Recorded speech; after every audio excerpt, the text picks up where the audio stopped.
The racist police officer brazenly touched the skirt and harassed a black woman at a crowded station. Disregarding her because of her skin color and gender, he acted with arrogance and contempt. But when her true identity was revealed, a CIA agent, he froze in shock, realizing he had just made an unforgivable mistake. Before we dive in, don't forget to subscribe to our channel to stay with us for gripping, unmissable stories. Grand Central Station buzzed with activity as streams of people moved through during the evening rush hour.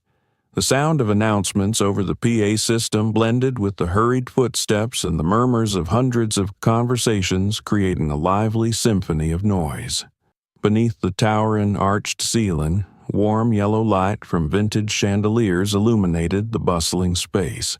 Amidst the throng of people, one figure stood out, though unintentionally. Nia Williams, 35 years old, a black woman exuding confidence, walked with measured yet decisive strides. She wore a dark blazer paired with a black skirt, striking the perfect balance between professional and elegant, drawing glances from anyone who passed her. A sleek leather handbag rested neatly on her shoulder, complementing her polished appearance. Each step Nia took in her high heels echoed on the marble floor, producing a steady rhythm like the beat of a song. Her carefully styled natural curls framed a face marked by sharp, striking features. Her eyes, bright and hawk-like, scanned the crowd quietly, yet missed no detail. Nia was far from an ordinary passenger. She wasn't merely moving through the crowd, she was studying it. Every movement, every glance seemed like a calculated part of the plan unfolding in her mind. Her calm demeanor and professional aura made her stand out, even though she had no intention of doing so.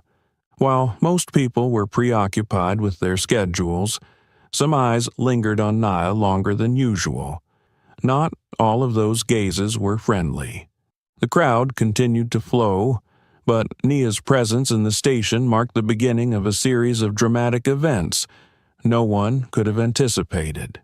As Nia walked confidently through the station, unaware, she had already caught the attention of two police officers leaning against a large stone pillar near the platform entrance. Officer Carter, a tall, imposing middle-aged man, exuded an air of authority with eyes gleaming with arrogance. Despite his many years on the force, Carter was not known for his fairness, but rather for his haughty attitude and a history of racially charged controversies. Rumors of him being an untouchable figure had left many colleagues, even his superiors, hesitant to challenge him. Standing beside him was Officer Miller, a young recruit still early in his career. Miller carried an air of constant unease, as if struggling to adapt to the harsh environment, yet never feeling completely at ease. While he was well aware that Carter was far from a role model, Miller had never summoned the courage to stand up to the veteran officer. Carter's gaze scanned the crowd until it landed on Nia, the confident, commanding woman. She walked as though the world couldn't shake her, and that irked Carter. To him, a black woman like Nia shouldn't carry herself with such poise, at least not in his narrow-minded view. Carter snorted and gestured to Miller. "Look at her, she looks suspicious," he said in a low voice, laced with mockery. Miller glanced in the direction Carter indicated. He saw Nia but didn't notice anything out of the ordinary. "But she's just walking by," Miller replied hesitantly, reluctant to agree but too intimidated to oppose. Carter folded his arms, tilting his head smugly. "Just watch. I know her type," he declared, his eyes fixed on Nia. It wasn't a conclusion drawn from evidence, but rather from prejudice, a habit Carter had nurtured over his years on the job. Miller swallowed hard, feeling a growing sense of unease. Yet, under Carter's overpowering demeanor, he stayed silent and complied. His early days on the force had taught him that challenging someone like Carter would lead nowhere good. Meanwhile, Carter began striding toward Nia, a smug half-smile on his face, ready to initiate a confrontation. He had no idea that this move would mark the beginning of a series of events he could never have anticipated. Carter approached step by step, his movements steady yet heavy, like a predator locking onto its prey. The air around him seemed to thicken, and even the bustling noise of the station was muffled by the oppressive aura he exuded. His cold eyes scrutinized every detail about Nia, as if peeling away the layers of her defenses. Her natural curls, her elegant outfit, her high heels. Everything became the target of his blade-like gaze. "Miss!" Carter's voice rang out, clear and commanding, like an order that could not be refused, drawing curious glances from those nearby. He stopped directly in front of Nia, blocking her path. "You look very similar to someone we're looking for." Nia halted, lifting her head, her gaze as sharp as a knife meeting Carter's directly. Her face remained calm, but the tension in the air was undeniable. She didn't back down, standing tall with squared shoulders as she responded in a cold, cutting tone. "Who? And why do I match that description?" Carter smirked, his smile devoid of kindness and full of provocation. "We'll be the judge of that," he said evasively, his tone dripping with authoritarianism. "Now, step aside and show me your ID." The atmosphere seemed to constrict under an invisible pressure. Behind Carter, Miller stood silently, his hand nervously gripping his belt, feeling the suffocating weight of the moment. He wanted to intervene, to say something to de-escalate the situation, but Carter's sharp glare acted as a warning, trapping any words in his throat. Nia didn't move. Her gaze didn't falter. Instead, she tilted her head slightly, like a cat observing the snake in front of her, waiting for the right moment. "Step aside for what?" she asked, her voice so icy it sent chills down her spine. "Do you have a legitimate reason?" Carter chuckled dryly, his smirk now fully unmasked, revealing raw mockery. "Don't make this difficult for me, miss. This is a routine check. We need to ensure nothing suspicious is going on. Now, move." His voice cracked through the air like a whip, sharp and ruthless. Nia sighed, not out of fear, but as if weighing her options. Yet she didn't yield. Her stance remained firm, her eyes glowing with a quiet simmering fire, signaling that this game was far from over. Carter stepped closer, the distance between him and Nia nearly breaching the threshold of intrusion. He pointed towards a nearby wall, a gesture that left no room for refusal. In Carter's mind, this wasn't just a routine check, it was a power play, and he had no intention of losing. Behind him, Miller took a deep breath, the weight of unease clinging to him. Finally, he forced himself to speak, his voice a faint thread cutting through the tension. "Carter, maybe we should—" But his words were abruptly cut off by Carter's dagger-like glare. Once again, Miller fell silent, helpless as the situation spiraled out of control. Nia, still standing as unyielding as a rock against the crashing waves, stared directly at Carter. In that silence, no one noticed the fire in her eyes blazing to life. Carter might have believed he was in control, but her gaze told a different story. This was not a confrontation he could easily win. Carter, after receiving Nia's ID, leaned back slightly, a mocking smirk spreading across his face. He flipped the card back and forth in his hands like a child toying with a new gadget, but his eyes were filled with calculation, searching for a flaw to exploit. "Federal agent?" Carter drawled, stretching out the words as though mocking her. He raised an eyebrow, letting his gaze sweep over Nia from head to toe, openly displaying his suspicion and disdain. "You don't exactly fit my image of a government employee. That dress—" He paused, smirking as his cold eyes settled on the hem of her skirt. A bit short for proper work attire, isn't it? Nia didn't blink. She stood tall, her composure as steady as a shield deflecting his verbal jabs. Yet her gaze grew colder, sharper, like ice. "If you have an issue with my credentials," Nia replied, her voice crisp and decisive like a finely honed blade, "check them through the system. Otherwise, I expect you to return my ID and let me go about my work." Carter tilted his head, his smirk deepening into what could only be described as a challenge. "You seem confident," he remarked with mockery dripping from his tone. Without waiting for a response, he turned his attention to Nia's bag. Without hesitation, Carter snatched it, rifling through its contents blatantly, showing no regard for her dignity. He rummaged through her personal belongings as if they were evidence in a grand investigation. But Carter didn't stop there. When he found nothing suspicious in her bag, his eyes shifted to Nia's dress. His gaze flashed with derision and cunning, and the smirk on his face turned vile. He leaned closer, his rough hand grazing the hem of her skirt and tugging at it lightly, under the pretense of checking. It was clear, though, that his real intent was to humiliate her in front of the gathering crowd.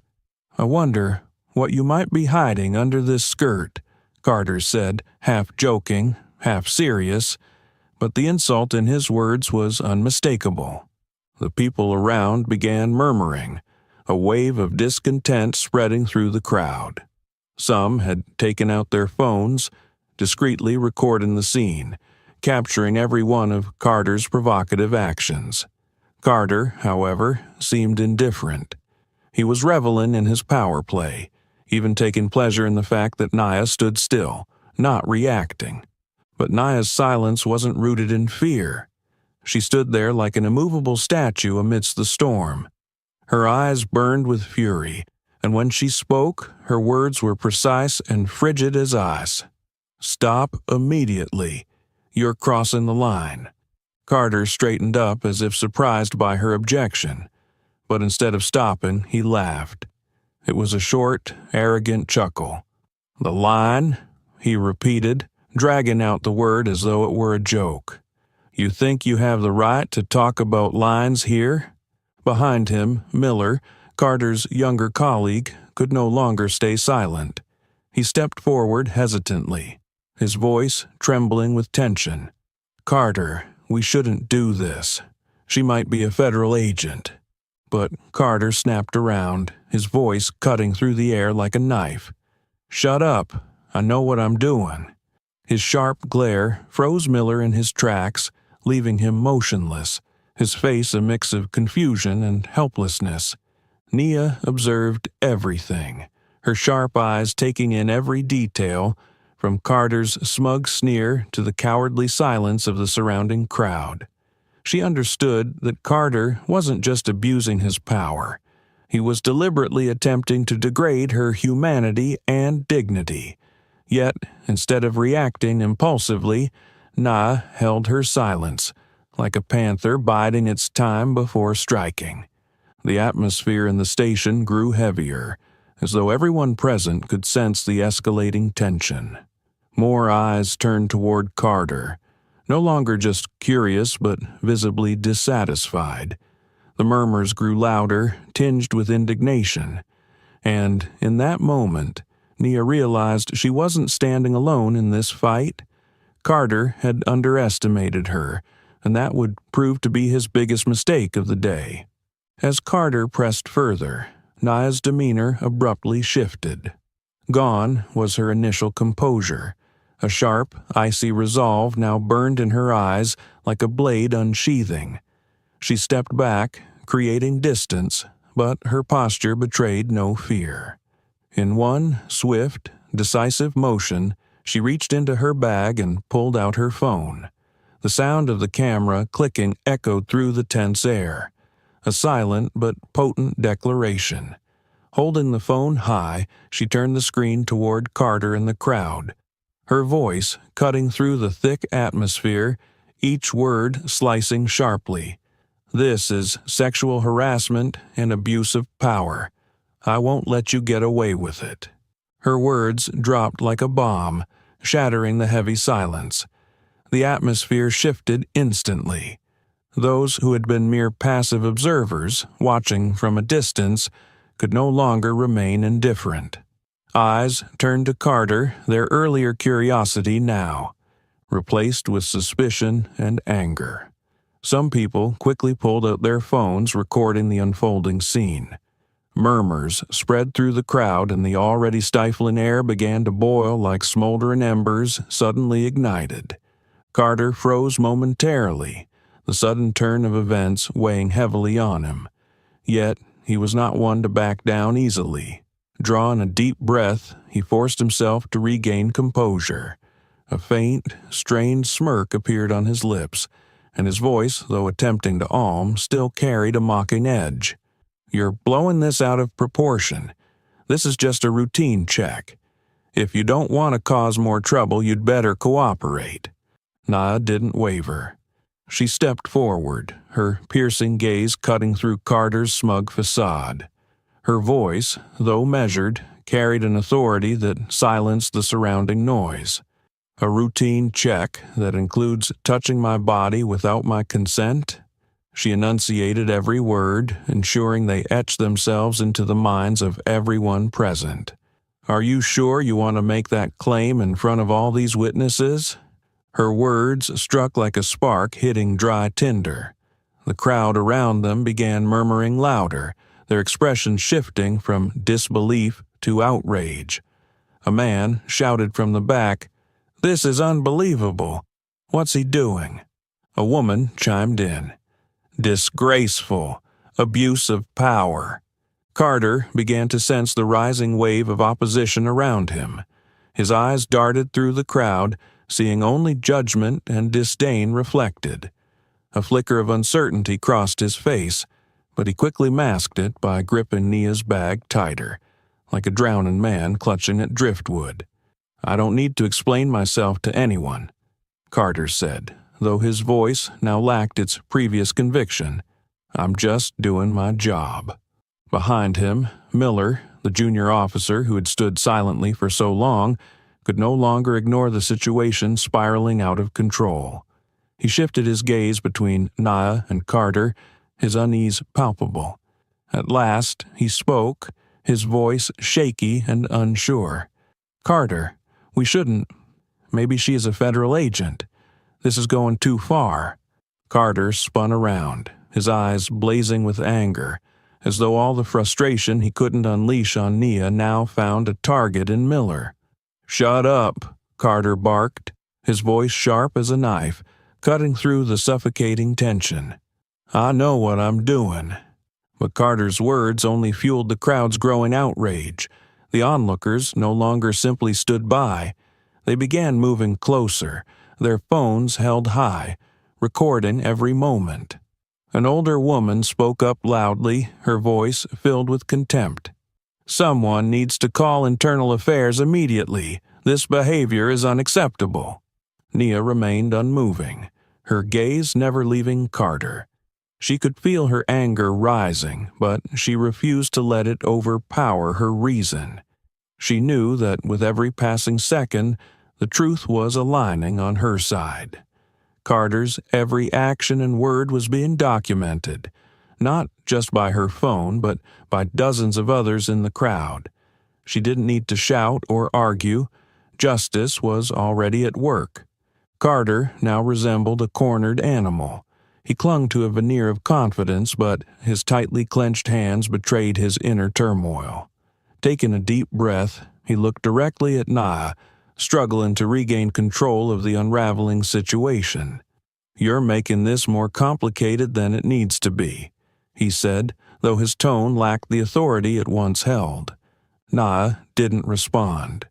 She simply stood there, her icy gaze locking on Carter as if to engrave his image in her memory. The crowd around them grew more restless, their anger palpable. For the first time in his career, Carter realized that he was no longer in control of the situation.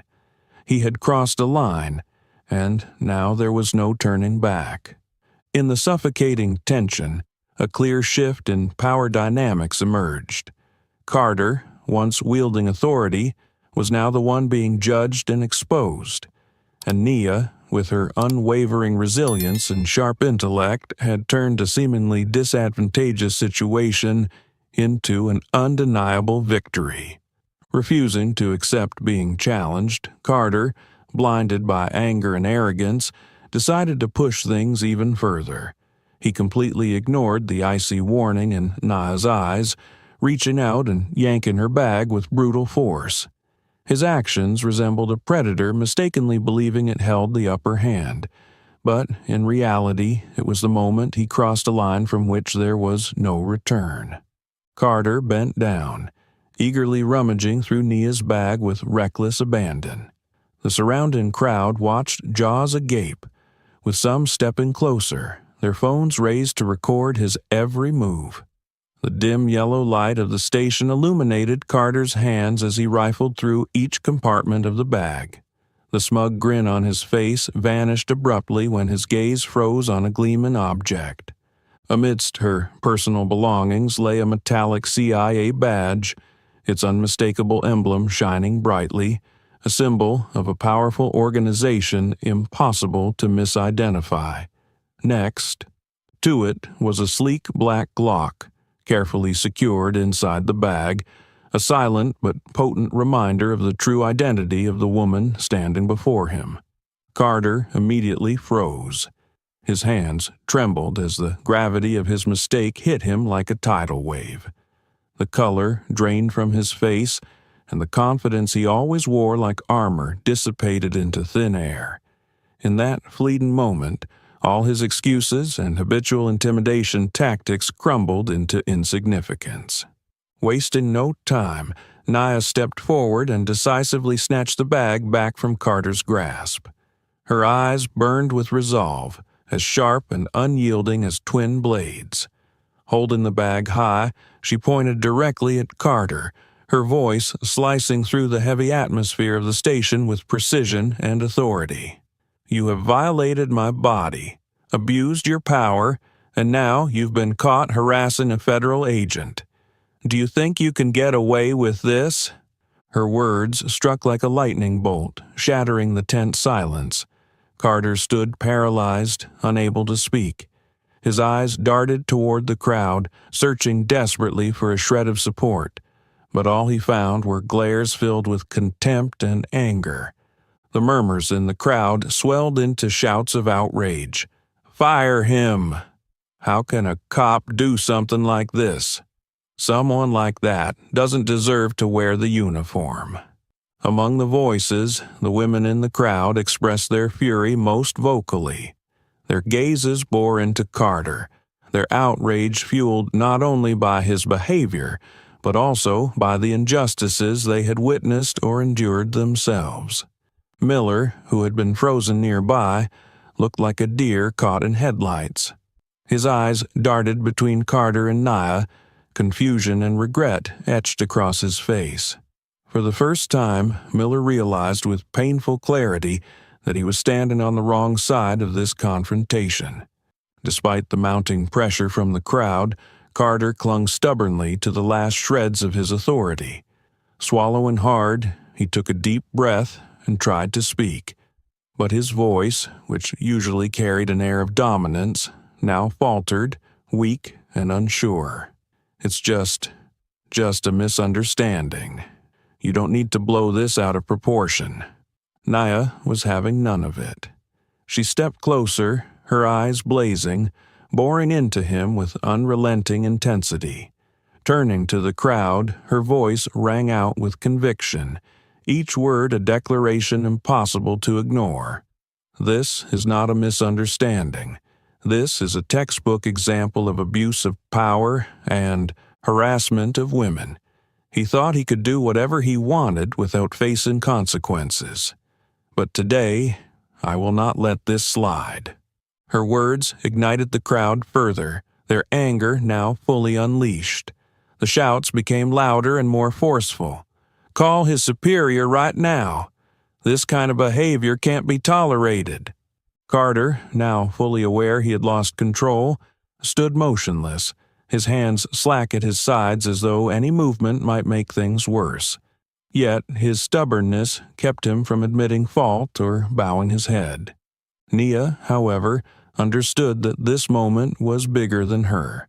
It was a chance to speak out, not just for herself, but for every woman who had faced abuse of power and harassment without the means to fight back. She drew strength from the crowd rallying behind her, from their supportive gazes and the dozens of phones recording every moment. "You've gone too far," Nia said, her voice lower but no less commanding. "And now, you will face the consequences." Carter stood frozen, and in that moment, Nia's victory transcended personal triumph. She had turned an act of injustice into a powerful, undeniable statement. The murmurs from the crowd quickly grew into a wave of noise, spreading throughout the station. More and more people gathered around Nia and Carter, drawn by the rare spectacle but also fueled by mounting anger. Phones were raised high, their screens casting flickering lights like dozens of watchful eyes recording every detail. Each beam from the cameras was a silent yet undeniable accusation, shining directly onto Carter's face. Standing in the middle of the growing circle, Carter suddenly felt his authority, the very thing he prided himself on, fragile as glass about to shatter. Every gaze in the crowd, a mix of anger, contempt, and disgust, pierced through the smug facade he had carefully built. He was no longer the commanding officer conducting a routine check.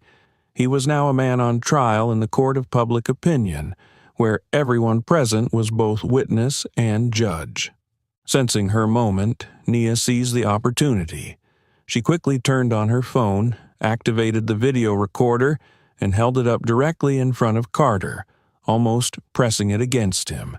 Her voice rang out, clear and sharp as steel. "State your name and badge number, immediately." Carter froze, unable to move forward. A flicker of hesitation crossed his eyes as if he had just realized he had walked into a trap with no way out. But his arrogance and stubborn nature, like thorns embedded deep within him, wouldn't allow him to back down. Taking a deep breath, he forced himself to maintain a facade of defiance, responding in a gruff tone. "You have no right to demand that. This is just a routine check." Nia didn't blink. Her eyes shone with determination, and her voice grew even stronger, each word hammering down with undeniable force. "Routine check? You just rifled through my bag without cause and touched my body without consent. And now you're being recorded by dozens of cameras. If you don't comply, I promise you this won't be a small issue for your department." Her words ignited the crowd like a spark to dry tinder. The murmurs turned into shouts. "Tell us your name. We need to know who he is. This can't be swept under the rug." Faced with the rising pressure, Carter felt his veneer cracking. His hands trembled slightly, and his voice, once commanding, now faltered. Reluctantly, he muttered each word, his tone far quieter than the arrogance he had displayed earlier. "John Carter, badge number 111874. Nia didn't stop. Holding her phone steady, she captured every word. Once satisfied, she turned her piercing gaze to Miller, the colleague standing frozen nearby. Miller, clearly torn between loyalty and guilt, flinched under her unrelenting stare. Without allowing him an escape, Nia spoke, her tone sharp as a blade. "And you? Your name and badge number." Miller startled, casting a glance at Carter as if seeking direction. But Carter stood motionless, his eyes vacant, having abandoned all semblance of control. At last, Miller sighed deeply, stepping forward hesitantly and replying in a shaky, barely audible voice, "David Miller, badge number 45682. Nia gave a curt nod, offering no thanks, and coldly stopped the recording once she had captured everything. Turning back to Carter, her icy stare seemed to pierce through him. Her voice rang out again, each word a weight pressing down on Carter's fragile sense of pride. Everything you just did has been recorded. Let's see how you explain this to your superiors. By now, the crowd had swelled, and their outrage had reached a fever pitch. Shouts echoed through the station, mingling with the clicks of cameras still capturing the moment. Blatant abuse of power. He needs to be suspended immediately.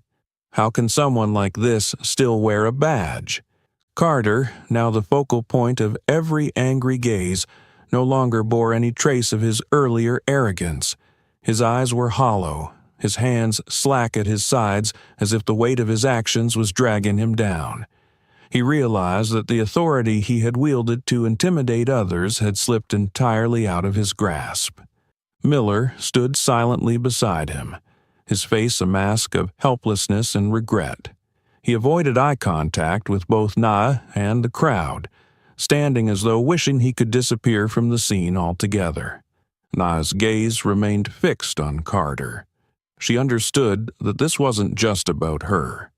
It was about speaking out for all those who had been oppressed and mistreated under the guise of authority. Her words and actions had become more than a personal stand. They had become a rallying cry, a statement no one present could ignore. There would be no more room for those who abuse power. In that moment, Nia had achieved more than a personal victory. She had transformed an act of injustice into a symbol, a lesson the crowd, and Carter, would never forget. The pressure from the crowd intensified with every passing minute. The angry stares and murmurs had turned into an uncontrollable wave of criticism. Carter felt cornered, but instead of bowing his head in the admission of guilt, his deeply ingrained arrogance and stubbornness flared up stronger than ever. Taking a heavy step forward, Carter pointed aggressively at Nia's bag as though trying to make a point. His voice, sharp and cutting, tried to dominate the situation. Her CIA badge? Who knows if it's real? We need verification. I'll call for backup right now. Without waiting for a response, Carter reached for the radio on his shoulder, pressing the button as if to summon reinforcements. His eyes flicked to the crowd, a silent declaration that he was still in control. But before he could utter a word, Nia's voice cut through the tense atmosphere, calm yet sharp, like a blade slicing through the air. I can prove my identity any time, but before I do that, you should reflect on your actions. Nia's words were not just directed at Carter. They were like arrows aimed straight at the hearts of everyone in the crowd. The air seemed to freeze for a moment, letting her words echo, embedding themselves into the minds of everyone present. Her confidence and resolve caused Carter to falter. His hand gripped the radio tightly, but he hesitated, his eyes betraying uncertainty. At that moment, a man stepped forward from the crowd. He wore a dark suit, his demeanor polished and professional. His gaze, steady and commanding, showed no fear of Carter's presence. His voice, deep and firm, carried the weight of careful deliberation. I'm a lawyer, and I've recorded this entire incident. This woman has done nothing wrong.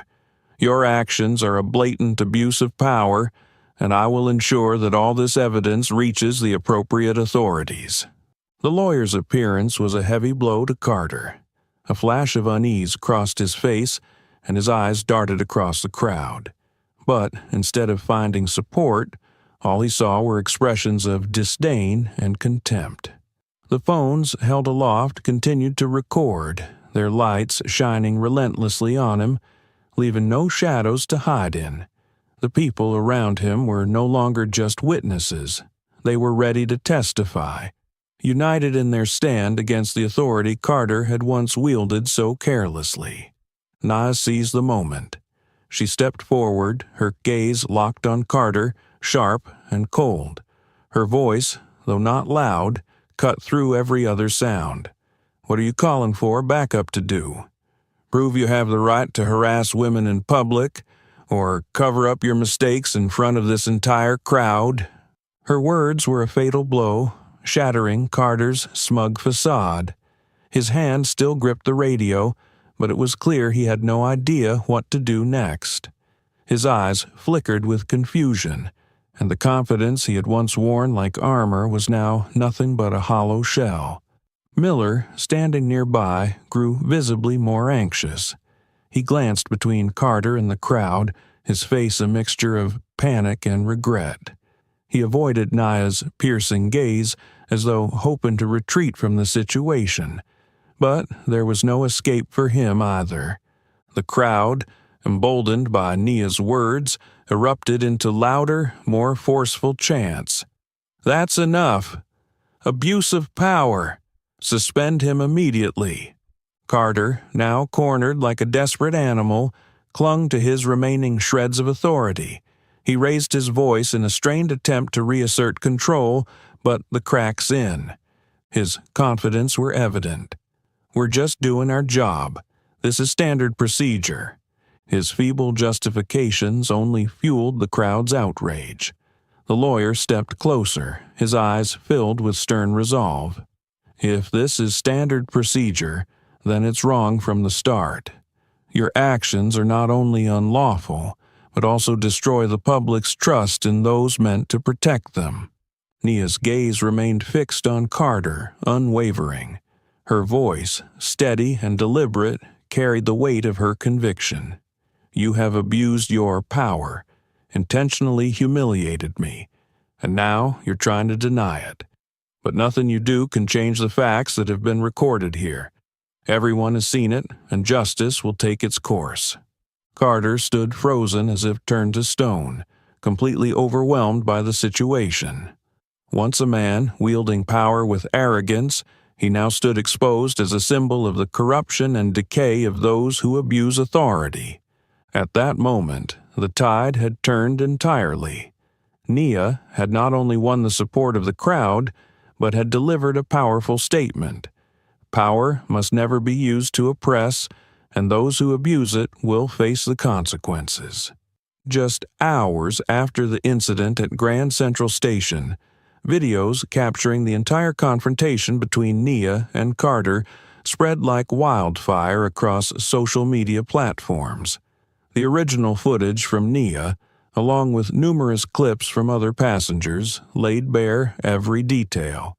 From Carter's mocking remarks and verbal harassment to his unauthorized rummaging through Nia's bag and his attempts to use his authority to cover his misconduct. Every angle provided irrefutable evidence of Carter's blatant abuse of power. Social media exploded with outrage. The hashtags "Justice for Nia" and "Stop Police Abuse" quickly trended worldwide, accompanied by millions of posts condemning Carter's actions.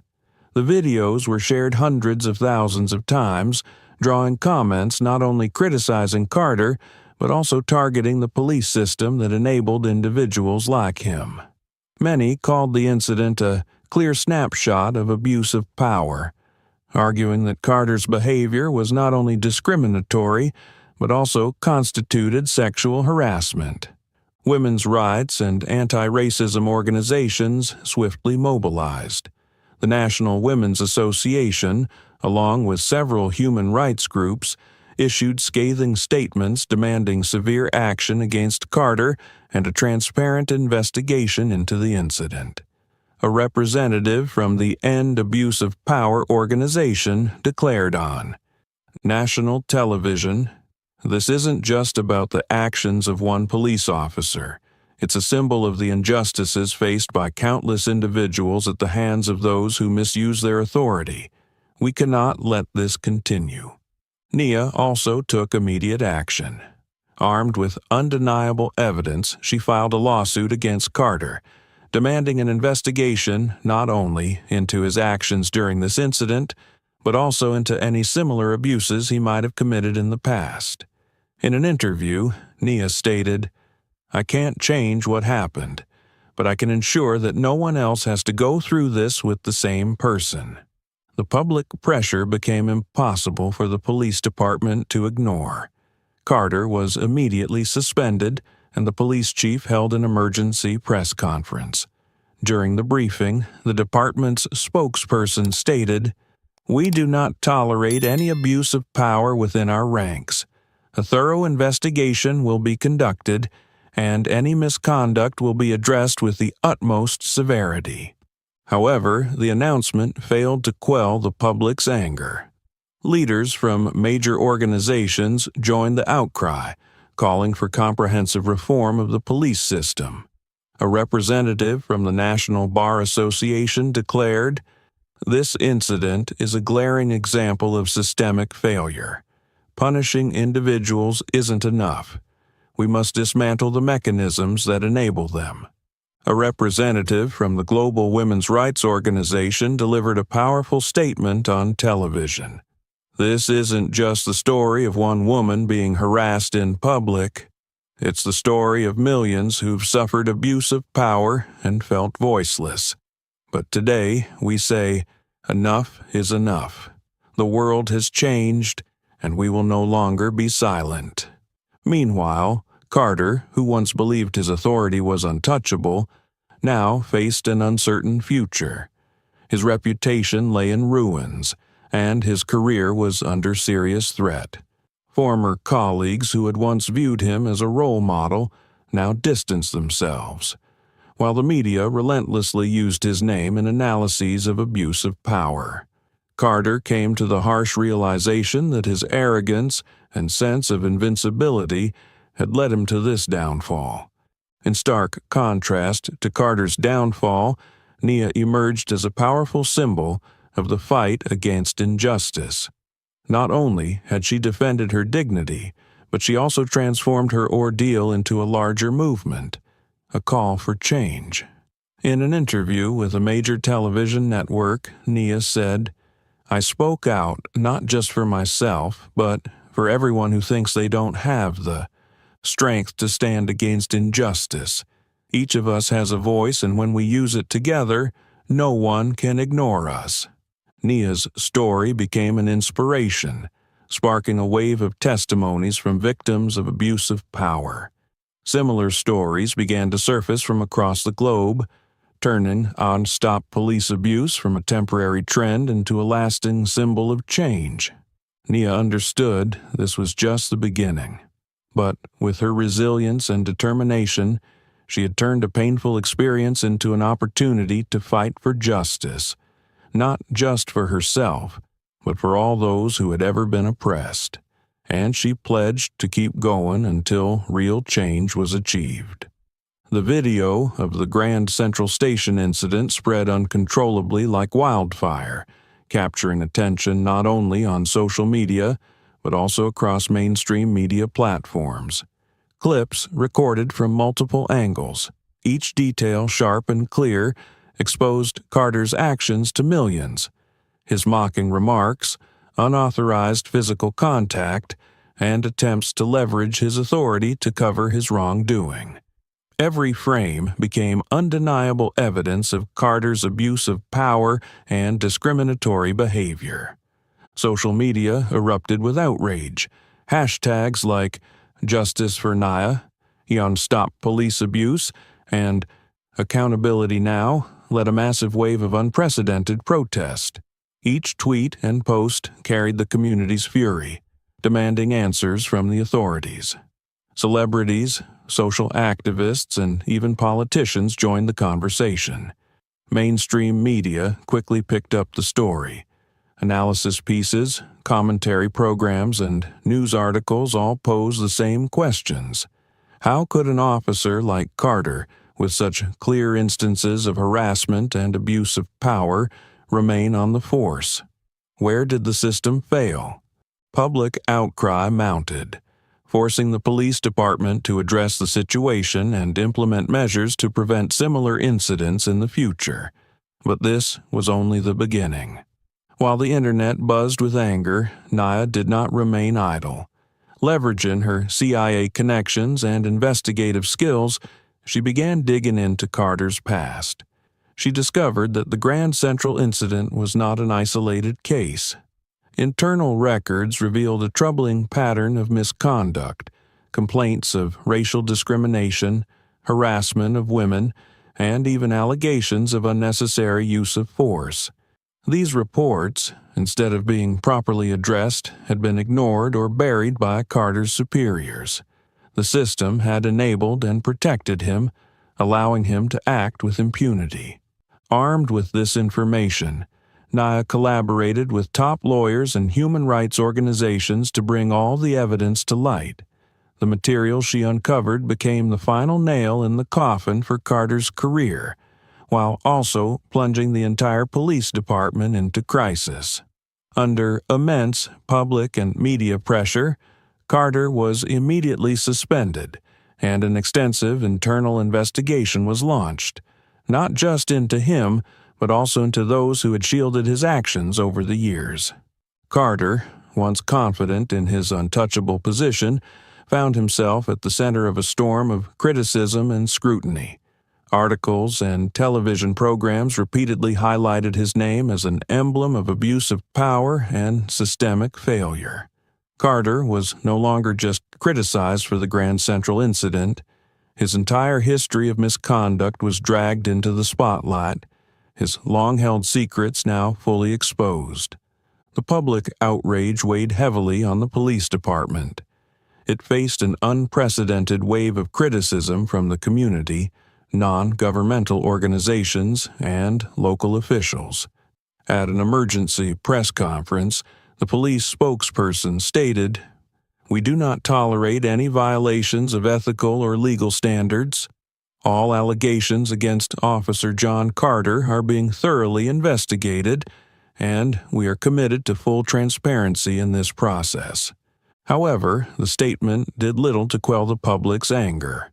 Leaders of major organizations continued to call for comprehensive police reform.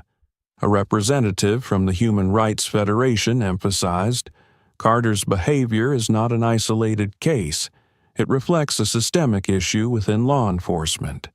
We need fundamental changes, not just punishment for individuals, but also the dismantling of mechanisms that enable abuse of power." For Nia, the police department's statement was insufficient. She understood this was not merely a personal conflict between her and Carter. It was part of a larger battle against long-standing injustice and abuse of power. In a televised interview, she declared, "I'm not doing this just for myself. I'm doing this to protect those who haven't had the chance to speak out, to force the system to change, and to hold those who abuse their power accountable." The movement sparked by Nia continued to grow, gaining support from celebrities, community leaders, and others who had suffered similar injustices. Stories of abuse of power, discrimination, and harassment from across the globe began surfacing, fueling an unprecedented wave of activism. Meanwhile, Carter, once a police officer wielding authority, became a symbol of systemic failure. His career was in ruins, and his reputation was shattered. Every misstep from his past was unearthed and used as evidence of the urgent need for systemic reform. For the public, the Grand Central Station incident was no longer just about Nia. It became a symbol of the fight against injustice and abuse of power. And Nia, with her courage and determination, turned a painful experience into a driving force for change, not only for herself, but for all those silenced by oppression. This was just the beginning. After the video of the Grand Central Station incident spread widely and Carter was suspended, David Miller, Carter's silent companion that day, found himself haunted by the aftermath. Each frame of that day replayed in his mind like a slow-motion reel. Nia's cold yet powerful gaze, the crowd's erupting fury, and above all, his helplessness, when he chose to stand still, to remain silent in the face of Carter's misconduct. Sleepless nights followed, filled with unanswered questions tormenting his mind. Why didn't I do something? Why did I stay silent? He tried to justify his inaction by reasoning that Carter was his superior and that speaking out wouldn't have changed anything. But those excuses no longer eased the guilt gnawing at him. Finally, unable to bear it any longer, Miller decided to do something he had never imagined.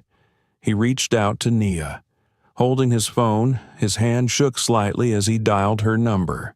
When Nia's calm, steady voice came through on the other end, his throat tightened for a moment. Yet he knew that if he didn't say this, he would never free himself from the weight he carried. "Hello," he began, his voice shaky but sincere. "This is David Miller, the officer from that day." He paused, trying to organize the chaotic thoughts in his head. "I just want to say that I'm deeply sorry. I should have stopped him. I should have done something." There was a moment of silence on the other end. The stillness stretched endlessly, making Miller feel as though he were standing in a courtroom awaiting an invisible verdict. He could hear her breathing, which only heightened his tension. When Nia finally spoke, her tone wasn't angry, but each word was sharp as a blade. "What exactly are you apologizing for, Miller?" The simplicity of her question carried immense weight, leaving Miller momentarily speechless. He had thought his apology would suffice, but now it felt woefully inadequate. "For not doing anything," he said, his voice cracking, "for staying silent." Nia's response was calm but firm. "If you're truly sorry, then you need to understand that this isn't just about an apology." Miller fell silent, sensing the gravity in her words and knowing she was about to say something important. "This is about changing the way you act in the future," she continued, her tone strong but not exaggerated. "Standing by and watching someone abuse their power doesn't make you innocent, Miller.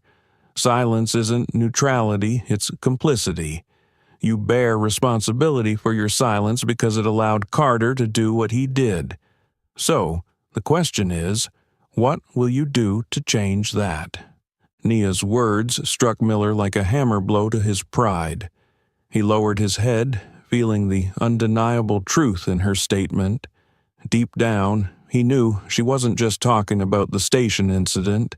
She was addressing a system he was part of, a system that had enabled people like Carter and those like himself who had chosen silence for far too long. "I understand," Miller said, his voice low, almost a whisper. "You're right. I was wrong. And I need to do better, not just for myself but for the people I serve." He paused, feeling his words were still insufficient. "Thank you for reminding me of that." Nia didn't respond immediately. She recognized the sincerity in his voice, but for her, words alone were never enough. Change only held value when accompanied by action. "I hope you remember this," she said, her tone neither cold nor forgiving but resolute. "Because if you don't, I'll be the first to remind you again." Miller held the phone to his ear, listening to the dial tone as Nia ended the call.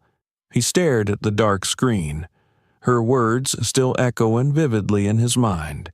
He realized he had just received a profound lesson on responsibility and courage, qualities he had lacked in the most critical moment of his career. From that moment on, Miller resolved never to repeat his mistake. He would not only speak up when he saw wrongdoing, but also take action to fix the system he had once passively upheld. Nia's words were not just a reminder, they were a declaration, a wake-up call he would carry with him for the rest of his life. A week after the Grand Central Station incident, Nia returned to the station, this time with a completely different mindset. Gone were the probing stares and unreasonable demands to check her credentials that had obstructed her path. The station remained as bustling as ever, with crowds hurrying past one another, but for Nia this scene now carried an entirely new meaning. Amid the chaos, she felt a quiet peace, not because the world had changed, but because she knew she had played a small part in lighting the path to justice. Her steps were steady as she walked toward the platform where she had once stood face to face with injustice and abuse of power. But today, there was no heaviness of anger or the sting of oppression. Instead, she felt a sense of relief, the kind that comes with knowing she had done the right thing, not just for herself, but for those who couldn't speak up. As she waited for the train, the familiar sounds of the station, the whistle of approaching trains, the announcements echoing overhead, formed a lively symphony, a far cry from the stifling atmosphere of that fateful day. Her phone buzzed in her bag, pulling her back to the present. Unlocking the screen, she saw a message from her supervisor at the CIA. Mission accomplished. Well done. A faint smile curved her lips, not one of arrogance or personal triumph, but one of quiet satisfaction, a subtle joy in knowing she had stood up and acted for what was right. Nia lifted her head and glanced around, her eyes passing over the hurried faces of strangers crossing paths for fleeting moments. She understood that the Grand Central story was not just about her, a CIA agent who had confronted abuse of power. It was a powerful reminder to all that everyone has a responsibility to stand against injustice, even in the smallest situations. She thought of those who had recorded videos that day, the ones who had shouted for justice, the individuals who had shared the story across social media. They weren't just witnesses. They were sparks, voices that ensured the truth couldn't be buried. Without them, the facts might have been distorted, and justice might never have been served. The whistle of the approaching train grew louder. A train rushed in, its headlights piercing through the thin mist of the late afternoon. As the train came to a halt, Nia stepped aboard, carrying with her a calm resolve. To her, this train wasn't merely a vehicle taking her to another destination. It symbolized a new journey, a journey of relentless advocacy and struggle for change. Seated by the window, she watched as towering buildings and bustling streets faded into the distance. Grand Central Station was no longer just a stop along the way. It had become a chapter in her story, a story of courage, resilience, and hope. Nia understood that justice wasn't a destination but a journey, a path filled with obstacles, yet one she was determined to pursue to the very end. Her actions were not just for herself, but for those who couldn't speak up, for a world where power cannot be abused, and where justice is not just an idea, but a tangible reality for everyone. As the train began to move, Nia closed her eyes briefly, though her mind did not rest. She thought of the steps ahead, the work that remained to ensure the change she had ignited wouldn't be fleeting. Her journey wasn't over. It was only beginning. The story of Nia Williams is not just one of personal struggles. It is a reminder that anyone can stand up against injustice with enough courage and determination. What do you think of how Nia handled the situation? If you were in her shoes, what would you have done? Share your thoughts in the comments below. Don't forget to like and share this video with your friends and family, and subscribe to the channel so you won't miss more meaningful stories like this one. Thank you for watching.